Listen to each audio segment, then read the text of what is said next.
And before going into the demo, let me give you a quick intro about us. Basically, we are a group of engineers started VLSI Talks with an ambition to help freshers and interns to understand the concept in a better way. So we started an online platform also and started created content on various topics. Pradeep, could you please share the screen? Yeah, okay.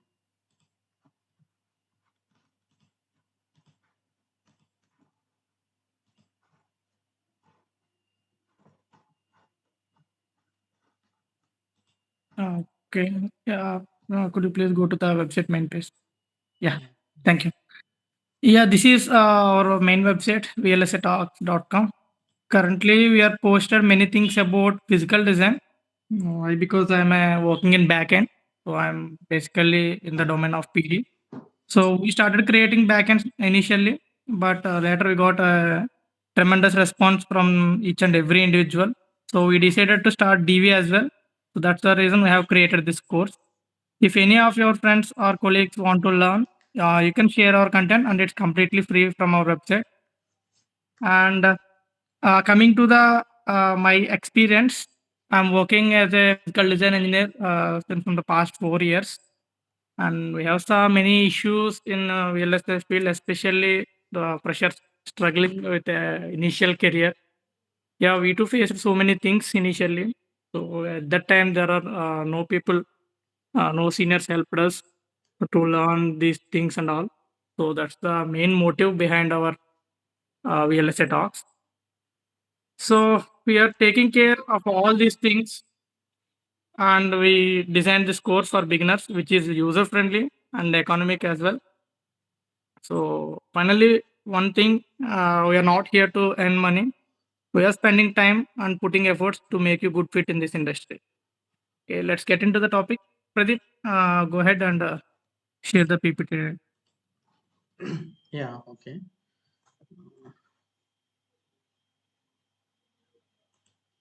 So, so hi everyone. My name is Pradeep. So, are you? Yeah. So, am I audible? Yes, Pradeep. Yeah, yeah. So, I'm working as a design verification engineer for the past 4 years, and I worked for clients like Intel and AMD. So, recently joined VLSI Talks. We thought of starting a online course. Which will help freshers or even experienced people. Uh, uh, the thing is, you can get the any theoretical content in any one of the sites. So if you Google it, you will get any knowledge, you will get any kind of information. But the thing is, there is a gap between the theoretical knowledge and practical knowledge. So here we are going to explain the protocol, and after that we are going to develop the test bench from the very scratch in UVM, so that you will get the practical knowledge. So it will be very helpful for you for any interviews or anything. In this course, we are mainly targeting to cover the two different protocols. One is APB and AHB. After that, we are going to start RAL using APB, and after that VIP integration. So these things are very helpful for everyone, because if you go to any project, these things will be there.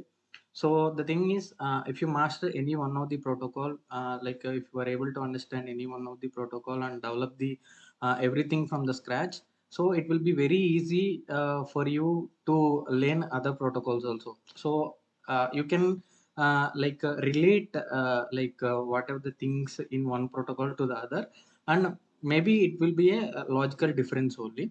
So today I'm going to share you the demo, what we are going to do and how we have structured the course. And after the presentation, you will be having open to questions. So you can share your thoughts, and if you have any ideas to better this thing, we'll take it and we will implement it.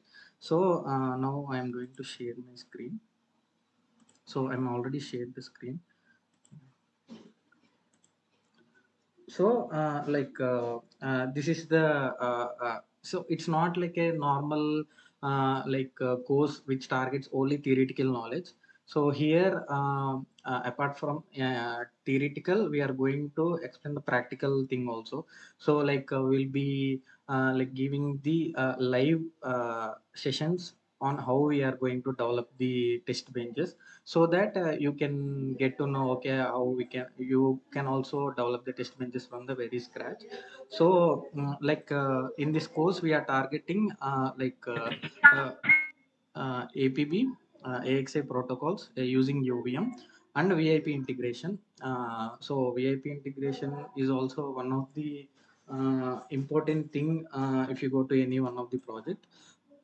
And after that RAL, so this RAL VIP integration, so if you go to any project these things will be there. So to like targeting everyone, either he can be a fresher or experience, so this course will be very helpful for them. So I saw many people who even have the experience also, so they didn't get the chance to work on this implementing the scratch thing, so they are lagging in the coding skills. So the so we planned our course in such a way that at least we can take them to some level, so that they can practice more and more, and they can become pro in coding.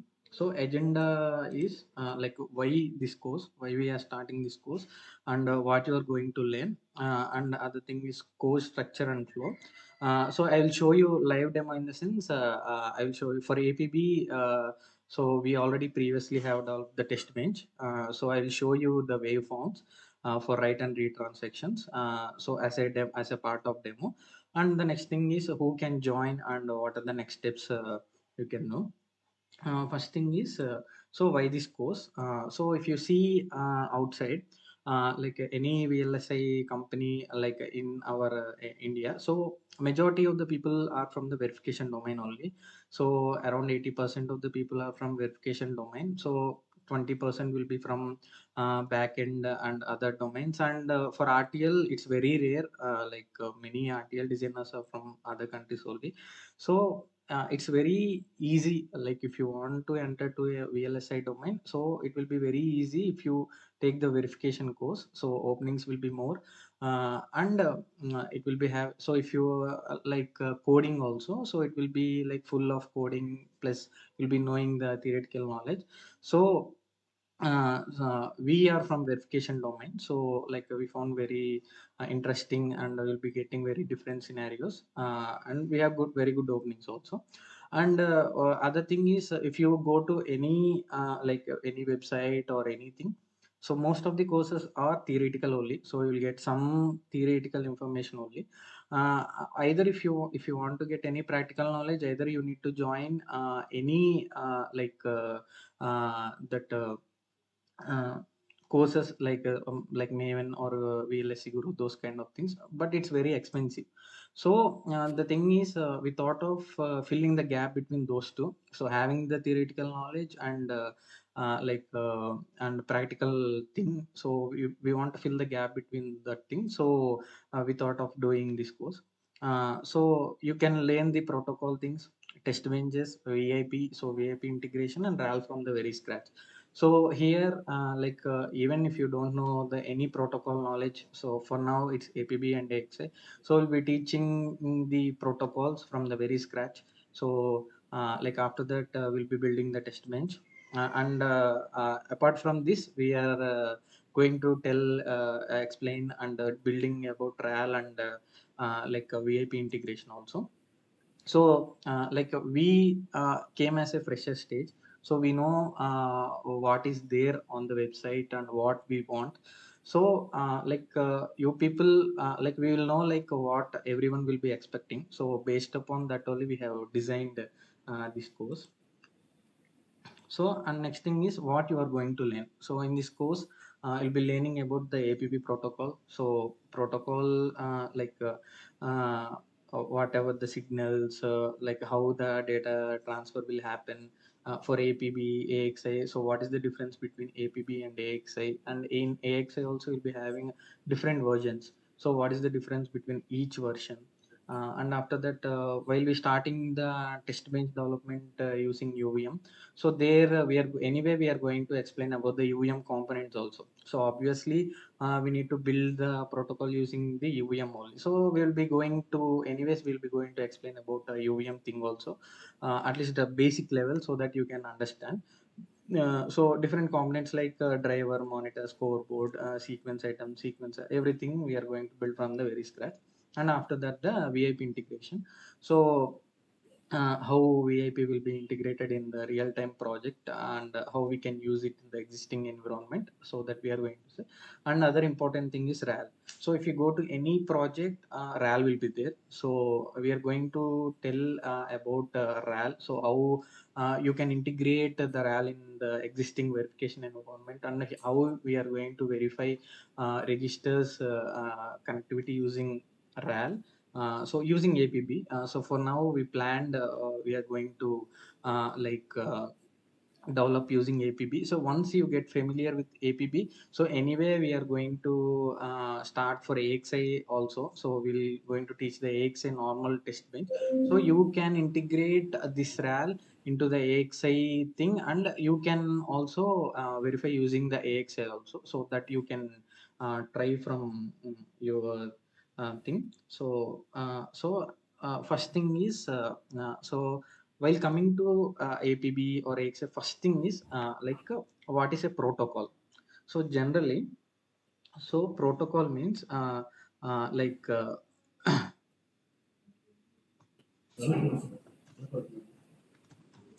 so protocol. So protocol means set of rules for communication. So generally protocol means it's a set of rules for communication.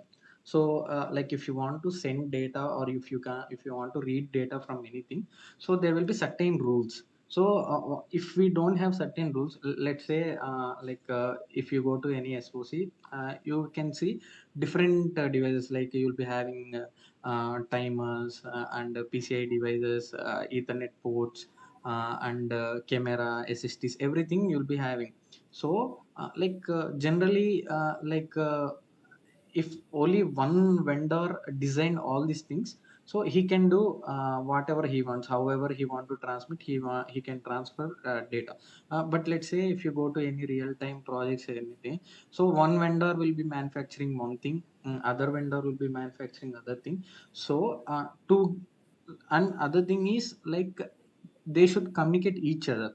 So it's not like SSD will be standalone, so it will be working on standalone. It should not it don't have any dependency with any other thing. So it's not the case. So it will be having dependency with the other devices also.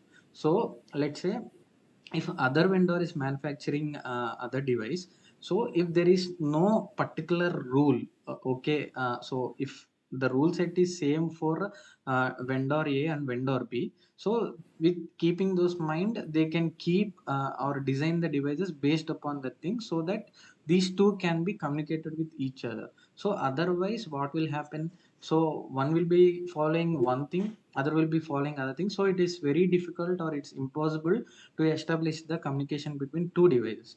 So here comes the protocol. So protocol is like it's a universal thing. So everyone, whoever might be, who wants to do the communication, so they need to follow those set of rules for the communication, so that we can establish the communication between any devices. So protocol. So under protocol, you have two different types. Uh, one is on chip, other one is off chip.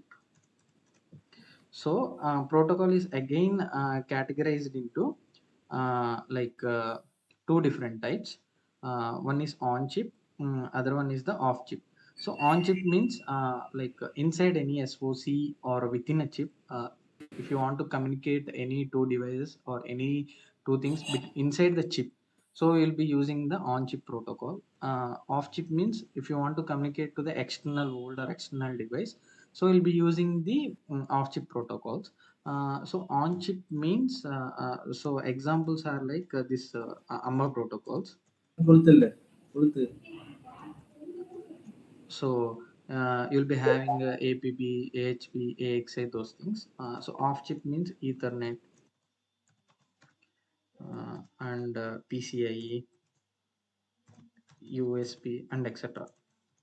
So, if you want to communicate the information between two internal devices or inside the chip, we'll be using these on-chip protocol. If you want to communicate the data, let's say for example, if you take a USB port, so if you want to transfer any movie or anything by using USB, so USB is an external device, and whatever the data, the thing, it will be there inside your device. So to communicate the device with the external thing, so we'll be using the off chip protocol. So there are certain advantages in on chip and certain advantages for off chip also. So for on chip, you can have any pin count, so you can create any pin, and you can have any number of signals, like you'll be having different signals to different control information. So for example, if you want to transfer any data, so you should know the address, so how much data you need to send, so size of each data, so all this comes under address and control information. So for each control information you can keep any one signal. So pin count, there is no limitation, but the thing is, there is a limitation for the frequency. Like if you go on increasing the frequency, it's like it will comes under setup and hold violation, uh, while transferring the data. Like if you increase the frequency, for the data change, it will be having very less time. So I will tell you while explaining in depth about the protocol. So what is the disadvantage? Like what is the frequency of operation? In case of off-chip protocol, you don't have that limitation because you don't have any clock signal there. If you take the example of PCI, you'll be having only one port only. So whatever the control information, everything will be sending with that port only. So it will be having a packet frame. In that packet only, based upon the protocol, so they are going to convey the control information, data, and everything, and the clock will be embedded inside the data only. So there will be no frequency limitation. So that is the advantage. uh, so far, any doubts? Hello. Guys, it's not like Pradeep is sharing and telling some content, right? So if you have any doubts, you can ask, or else you can chat also. This is Yeah. like an interactive session. We plan like interactive session. So if you don't speak means we can't know right how you're feeling and all. So please express what you're feeling and all. If you have any doubts, you can ask anytime. Pradeep, could you look into the chart also? Okay, Yeah, yeah. someone text. Okay. Okay. Where is the chart window? I'm not able to see. Or else I'm getting some message. What is NOC and what is PCI? This is the questions they have texted in chat. Okay, okay. So PCIe is a protocol, like it is used for the communication. Like mainly, it is used for like communicating to the SSDs and GPUs. So there they'll be using so this PCIe, AXI, anything is a protocol. So the thing is based upon the devices. So they will be using this PCI protocol. Uh, so NOC means network on a chip. It is also, I think, uh, some the used for the communication purpose only. So which we I didn't came across this NOC kind of terminology. Only thing, so whatever we'll be facing is like SOC, system on chip, and subsystem and IP things only. So we'll be having those things in our verification environment, and we'll be using them. So next thing,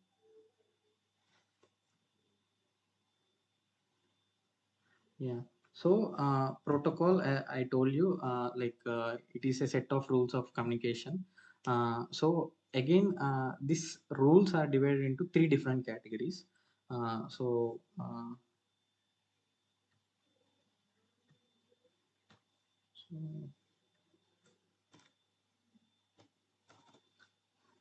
address space,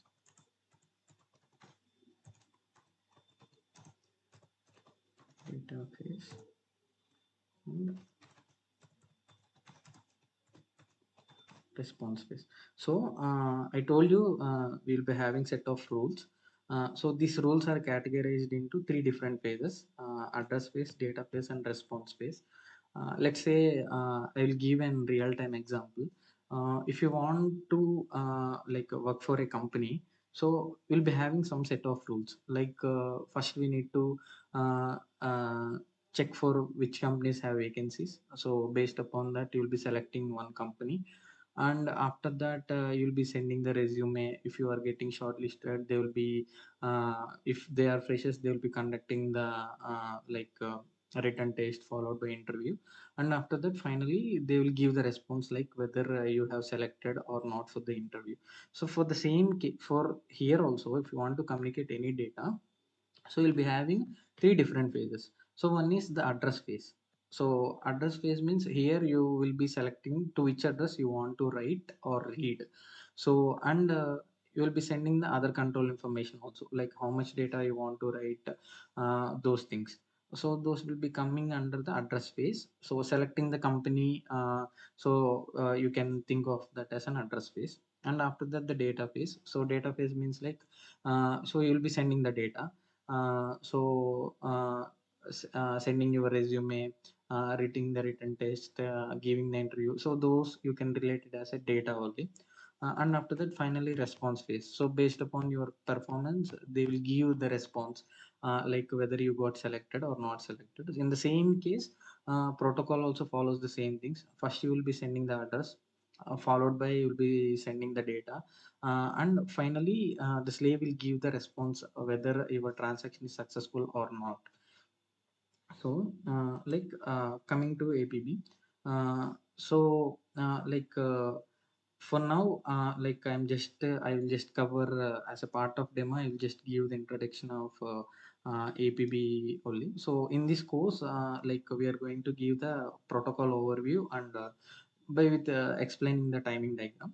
And test bench components, as I told you, driver, monitor, and scoreboard design. And after that, once you have developed the UVM components, next thing is you will be writing the sequences. In the sequences, it can be a write or read to some random locations, and you will be checking whether your transactions got successful or not. And we will give some functional coverage things also. So how in real time how bins are being written, how they will sample those things, and basic checks in the line scoreboard. So how we are going to check the data integrity. So we'll be issuing a write, and followed by we'll be issuing a read, so that we are going to check the difference between write data and read data. And we have DUT also, so for APB. So obviously, when we are initiating a transactions, either we can have a DUT or slave model, so that when we issue a write, they need to store the right transactions, and they need to give the response back whether it is a successful or not. For that, we require either DUT or slave model. So this we are going to cover for APB. So coming to the features of APB, it's a two-phase operation, uh, like a setup phase. And so previously I told na address phase, data phase, and response phase. So in setup phase, you can think of it as like we'll be sending the address, data, so everything in the setup phase. So in access phase, you will get the response from the DUT, response and whether it is ready to take the transaction. So it's a two-phase operation. When it comes to AXA, it is divided into three phases. So there you have here address and data phase are clubbed each other. So because here we are doing only single transactions only, but in AXI for a single transaction we have multiple transfers, so that's why we got three different phases. And here we have single master and multiple slaves, so we'll be having only one APB master and we'll be having the multiple slaves.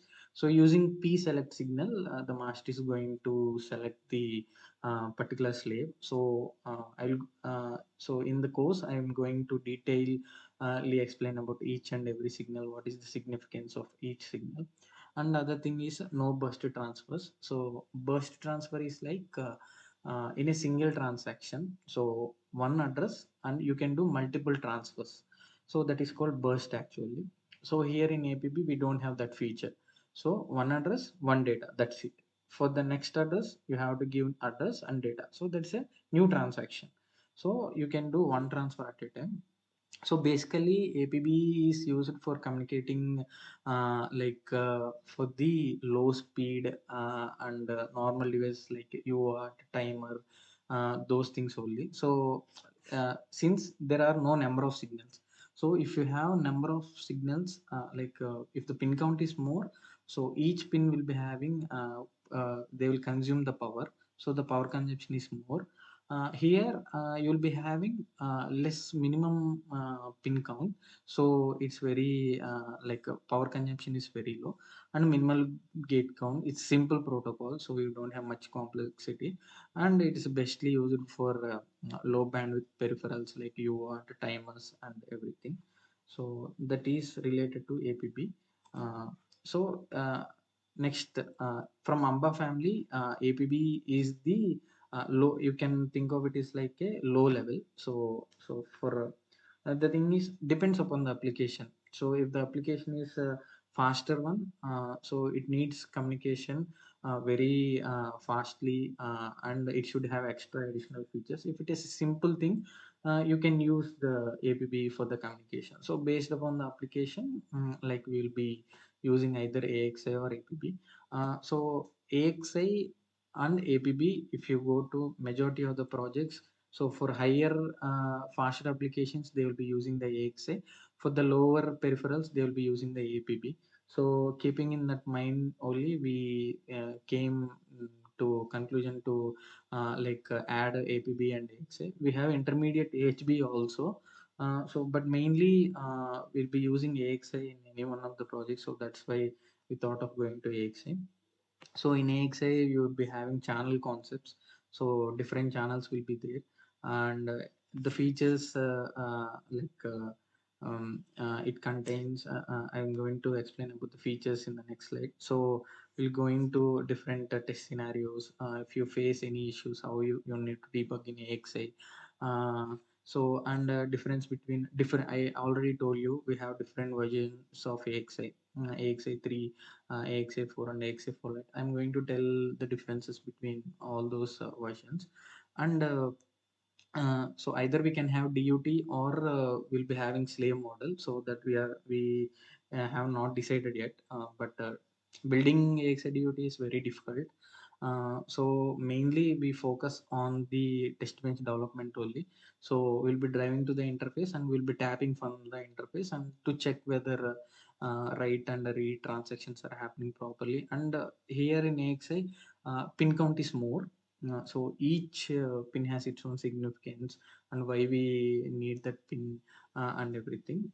So after that, AXI features. So I have listed down few features. So it contains five different channels. So three are dedicated for write operation, two are dedicated for read operation, and multiple outstanding address without waiting for the previous transaction to complete, you can initiate the other transaction.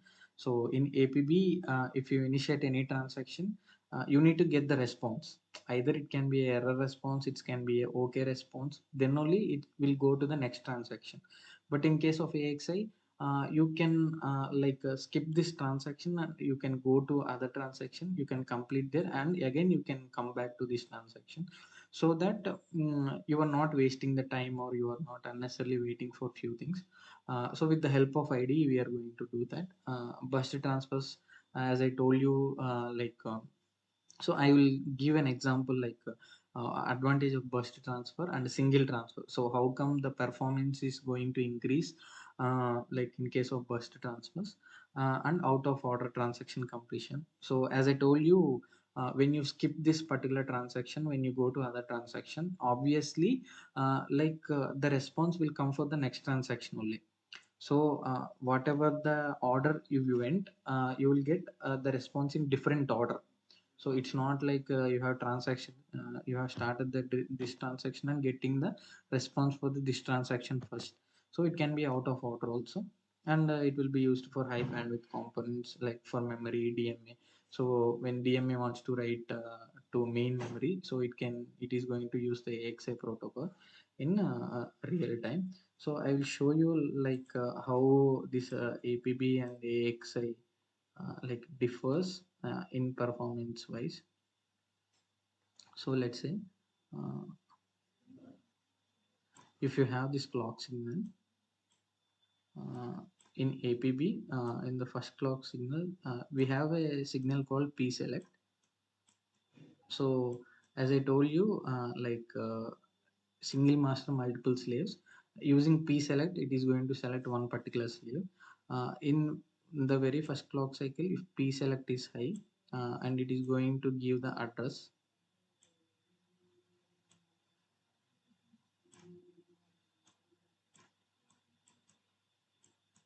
P address.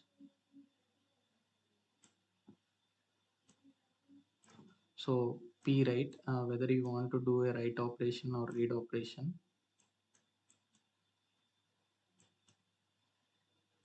and obviously the data. If you are doing a write transaction,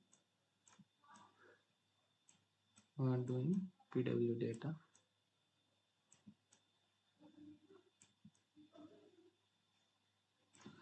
and in the very next clock cycle, so you are making P enable as high,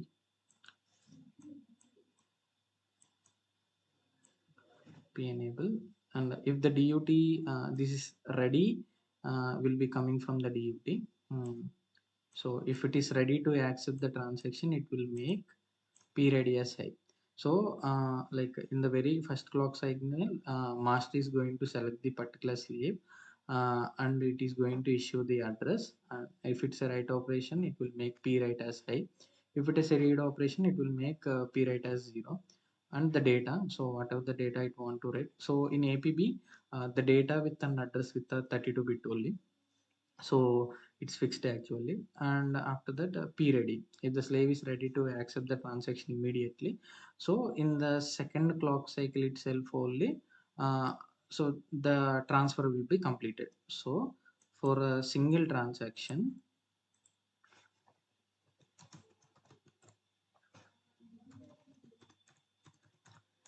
if slave is ready,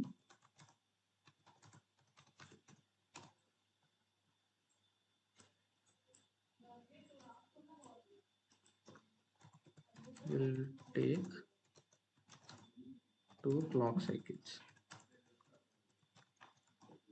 Let's say if you want to transfer so as I told you, for a single transaction you can transfer 4 bytes, as the data with this 32-bit you can transfer 4 bytes. Let's say if you want to transfer, if 100 bytes, so totally you'll be having 100 by 4, so 25 uh, clock cycles. So for ABB, let's say if you want to transfer the 100 bytes of data, so uh, keep in mind that the slave is always ready to accept the transaction. If the period is assets low, the phase or whatever this phases, P select, P address, P write, PW, this will be extending. Assume the slave is always ready to accept the transaction.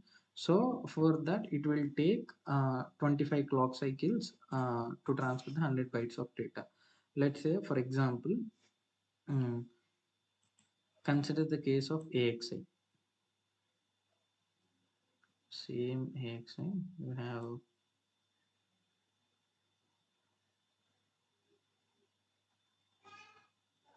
clock signal. So in the very first clock, we'll be issuing the AW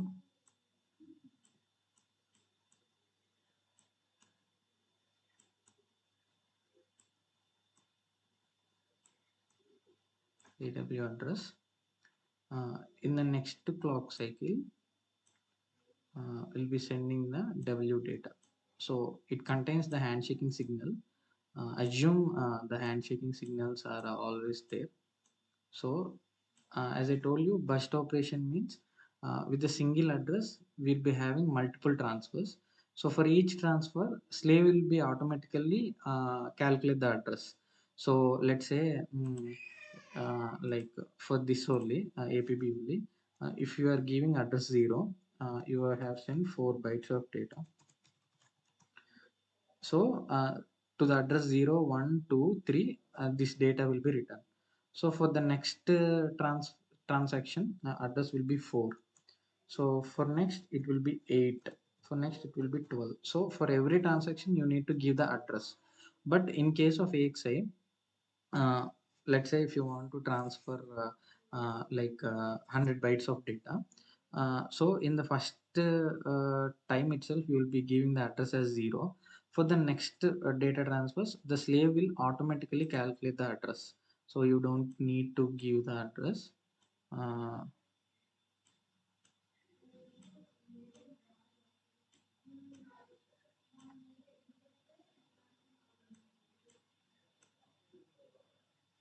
so here uh, so here not 25 clock cycles, each I told you now, like each one will take 25.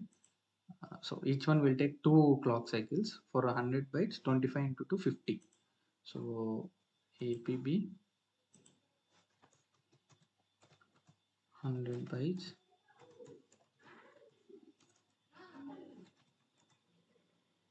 50 clock cycles.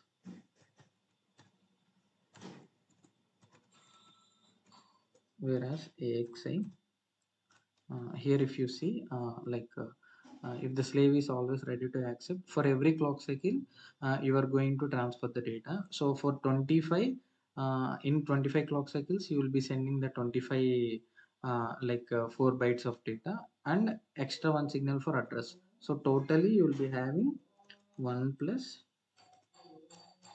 25. So totally you will be having 26 clock cycles. So in case of APB, you require 50 clock cycles. In case of AXI, you require only 26 clock cycles, so that the time will be very less. So same amount of information, you for APB it is taking 50 clock cycle. Let's say each clock cycle is of 1 nanosecond time period. So if you want to transfer 50 100 bytes of data, so 25 clock cycles, 25 into 1 so 50 clock cycles, 50 into 1 nanosecond, 50 nanoseconds. Here 26 nanoseconds. So you are saving around 24 nanoseconds of time. So this is for only 100 bytes of data. So if you go to any real time, you will be having a lot of data, so bulk of data. So for 100 bytes only, if you are saving 24 nanoseconds, for more amount of data, you'll be saving lot of amount of time. So within very less time you are going to transfer the information. So that's why AXI is preferable for higher speed applications, and APB is for lower peripherals like timer, UART, those things they'll be using the APB. So performance wise, that is the major difference for AXA and APB. So in the course we are going to explain about the significance of each signal, and how the timing diagram will be there for APB and AXA, and how to development the things. So after that, fourth one is the VIP integration. So VIP integration is like, so as I told you, these protocols, these are standard protocols. So these protocols we'll be using inside our project. So let's say if you want to develop the this agent or everything from the very scratch from every time, so building these things will itself take very large amount of time, since these are already known to everyone. So what they will do is like, they will third party, so companies like Synopsys, Cadence, so they will be developing VIPs. So for APB they will be giving APB VIP, AXI, PCI, Ethernet, DDR. So like they will be developing the components from the very scratch, and they are going to give, so we need to buy from them, so and we need to integrate those into our verification environment, and we have to configure that. So like how many masters we want, what is the data width of each master, like address width, so those things they will give the instructions like how can we configure that. So by simply integrating those files into our verification environment, we can directly use to verify our DUT. So let's say if you want to develop everything from the scratch, so that itself will take a lot of time. For every project these things are there. So instead of that, the companies like Synopsys, Cadence, so they have already pre-verified, and every scenario it will cover. So they are going to give the VIPs so that easily we can integrate into our test bench, and we can readily use the VIP to verify the things. So how VIP files will be given, those things I'm going to tell in real time. So since we worked on VIP integration also, so we know few things so that we can share, and that will be useful for you. And the third one is the RAL development. So RAL basically will be used for verification of registers. If you take any DUT, so any DUT will be having register set will be there, FSMs will be there, memories will be there. So any DUT if you take, it will be combination of those things. Registers will be there for sure. Like they'll be using for control and status purpose. Like if you configure any one of the register, the behavior will be changed. So like if you want DUT behavior to be changed, you'll be writing to a register. Based upon that configuration, the perform that like operation will be changed. And to read the status, let's say if there is a FIFO, uh, if the FIFO is full, we should not initiate a write. So in DOT, what they will do is like they will take one register, and for one field, they will be dedicated to this full or empty thing. So DOT hardware itself will be updating to the bits. So when we want to write anything, so we will be basically issuing a read to that register, and we'll be checking whether okay this is empty or not, so full or not. If it is not full, we can happily write to the transaction. If it is full, we'll be waiting until it is free. So basically registers are used for that purpose. So it's very important to verify the registers connectivity, like whether whatever the data that you are writing going to the desired register. So what happens sometimes is like if you are targeting one register, it will go to the other register if there is a decoder issue, or else the write transaction itself will get failed because of some issues. So if the transaction fails at that point itself only, so you can't verify the functionalities. So because based upon the register configuration only, DUT will be behavior will be, we can predict how it is going to behave.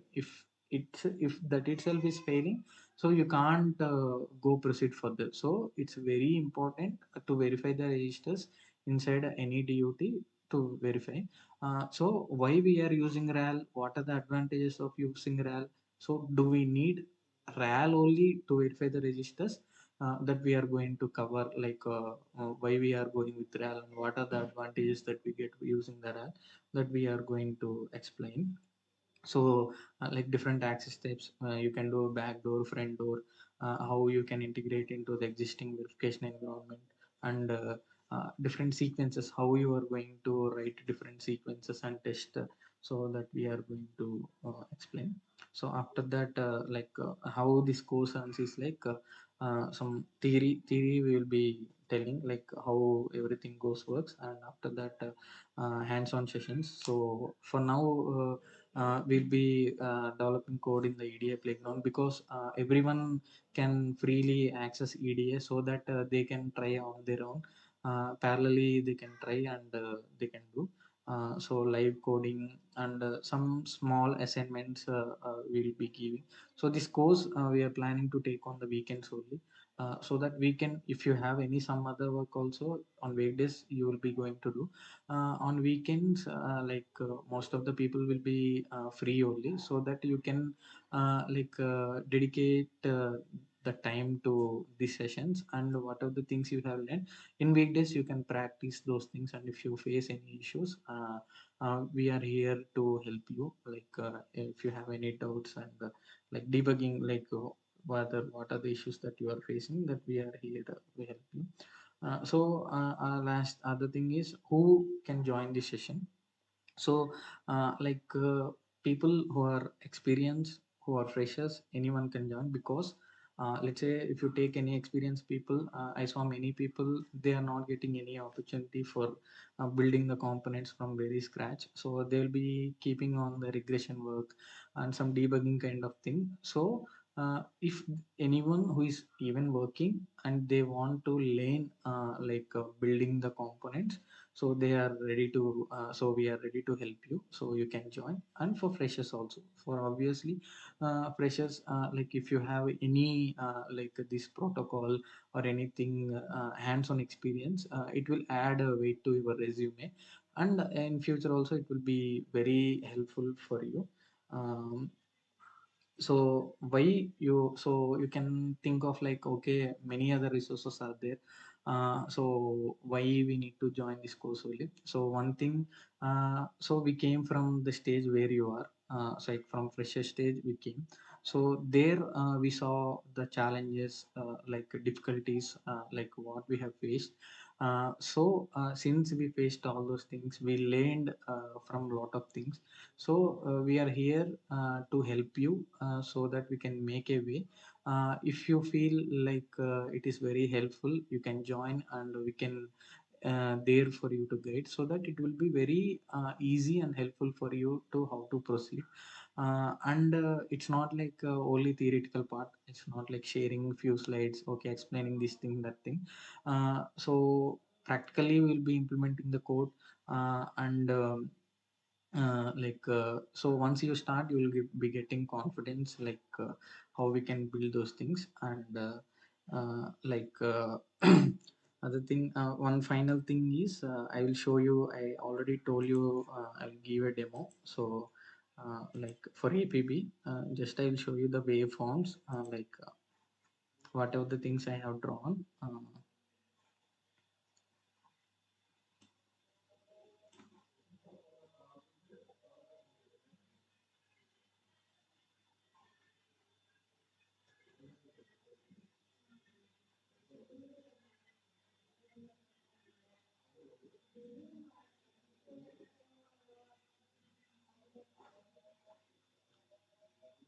Yeah, here if you see,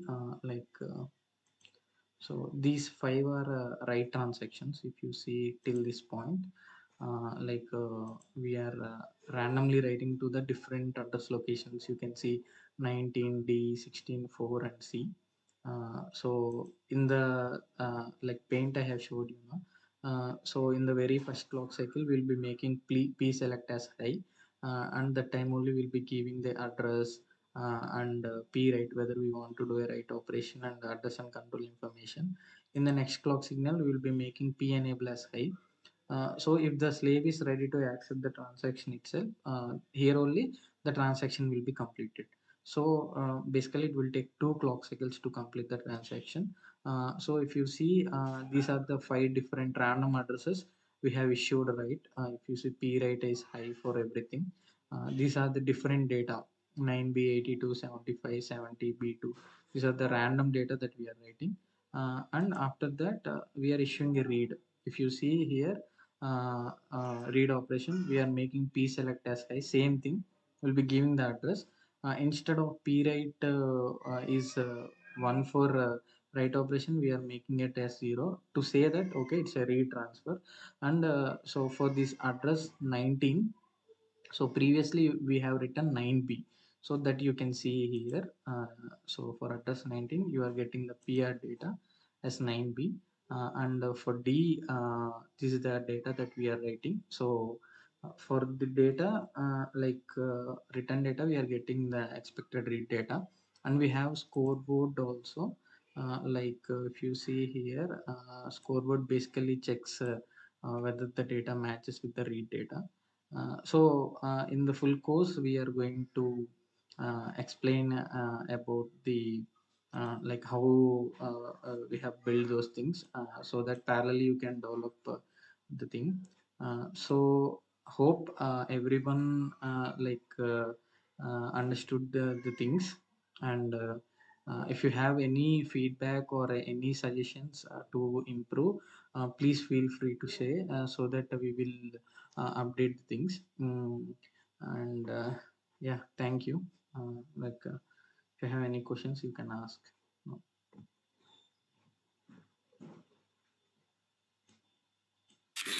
Hey, hi. Yeah. Yeah. So thank you. Like I personally liked this as being an experienced DV engineer. I like you to, as you mentioned, people do regression and debugs, but not write test bench from the scratch. Yeah. So even though if we have theoretical knowledge, I know UVM completely, but then like we do not know protocols, and Mm. protocols are important. Yeah, yeah. So like I am very interested in the session, so I wanted to know the price and the duration and from when it will start. Yeah, those details we'll be going to post in our page. Okay. Yeah, so So like on the WhatsApp channel or yeah, in the LinkedIn, Uh, or we'll contact. oh, Actually, you can follow my LinkedIn page and WhatsApp also. We'll keep updates on the channels. Okay. okay, okay. Yeah, so we'll share like when we are going to start, and the duration, everything. The price is also very minimal only, so that everyone can afford. Uh, yeah. Yes, I agree because like the other institutes, the teaching institutes, they start from the very scratch, like digital electronics and Verilog, then SV, then UVM, then some basic router project or FIFO's project. So those are very common. So in order like in those institutes, we have to pay a lot, and even the duration is so much long. Like what we already know, that also they teach again. So there's no like I don't. That's good. Yeah. Uh, Pradeep, there is a question like, will you teach address calculations too in APB and AXI? Yeah, yeah. So everything, what are the protocol knowledge that we require. So I'm going to explain everything. In AXA also we'll be having aligned and unaligned transfers. So how the address calculations will be happening for one after one, one each and every transfer. So everything I'm going to teach, take an example, and I'm going to explain how to calculate everything. Okay. And one more thing I want to add is, guys, we need only 20 people. Just for every course we design, we'll take only 20 people for each batch and we'll train them. It's not like we will right, similar to other institutes and all, everything, right? So what in general institutes will do means they will take as many students as possible, right? But we don't like that process. So we mainly focus on our teaching skills and learning. Learning is the important aspect. So we'll only take 20 members for each batch, and we'll make sure each candidate can learn, can benefit from our course. And one more thing, the reason why we kept our course fee is low. Honestly speaking, we don't want to advertise. We don't want to spend much on advertisement. So that's the main reason we have cut down the cost of this fee, course fee. So we use only LinkedIn, our LinkedIn platform, to post our content and all. So final request is like, if you like this demo and if you want to join, or if you think it is helpful to your colleagues and all, do share in LinkedIn. That is the only thing we can do in LinkedIn for advertisement, nothing more than that. Yeah, that's all from my side. If you have any questions, you can ask Pradeep, or else you can leave the session. We'll upload this recorded session in YouTube as well. You can share the things and all. And will be soon, we'll update the post, like course starting date and all. in LinkedIn and WhatsApp channels as well. Thank you. Thank you, guys. Thank you for attending. If you have any doubts, you can ask Pradeep.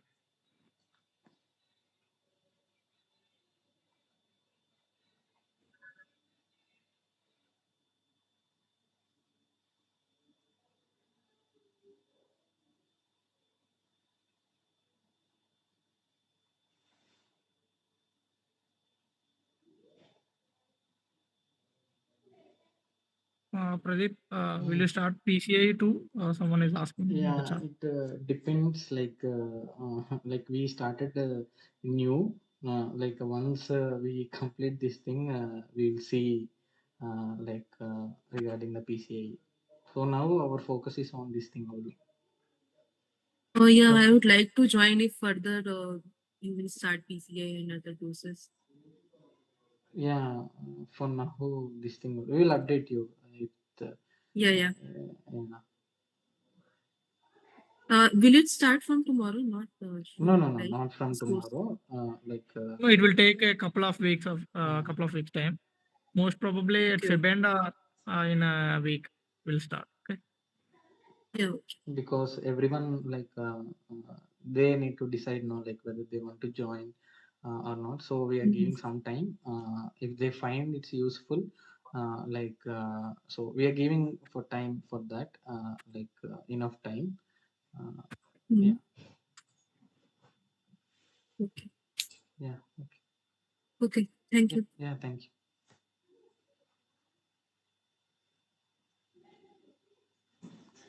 Okay.